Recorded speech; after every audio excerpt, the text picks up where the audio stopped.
Good afternoon. An 81-year-old part-time imam from Cardiff has been sentenced to 13 years in prison for sexually and indecently assaulting 4 young pupils. Mohammed Haji Sadiq abused the girls at the Medina Mosque in the city, where he taught the Quran for more than 30 years. From Cardiff Crown Court, Jordan Davis reports. Mohammed Haji Sadiq leaving Cardiff Bay Police Station last year.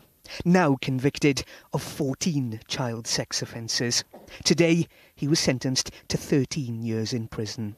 Sadiq, described in court as a part-time imam, abused his victims here at Cardiff's Medina Mosque between 1996 and 2006.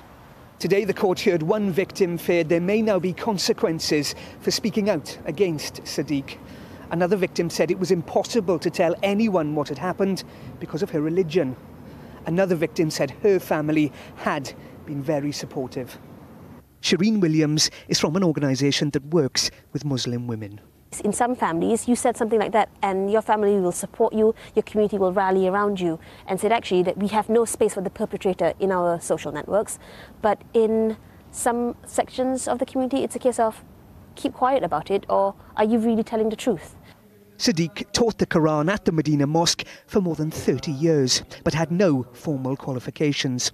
He would threaten pupils in class. This woman, who can't be identified, said Sadiq would abuse her while other children were in the room. Her words have been spoken by someone else. It sounds a bit sad. It starts to feel quite normal eventually. Because it was every day, I was just sort of going in thinking, yeah, let's get this over with. Sadiq has had no involvement with the mosque since 2006. Today a statement was read on its behalf. We applaud the bravery and courage of the young women who now, as adults, pursued the case and pursued justice. Mr. Sadiq was not an imam, but a volunteer teacher at the former Medina Mosque. All mosques in Wales now have child protection policies in place, and teachers and volunteers alike are all vetted and closely monitored. Mohammed Haji Sadiq was described in court as cunning with a dark, deviant side. Now sentenced to 13 years in prison, he'll have to register as a sex offender for the rest of his life.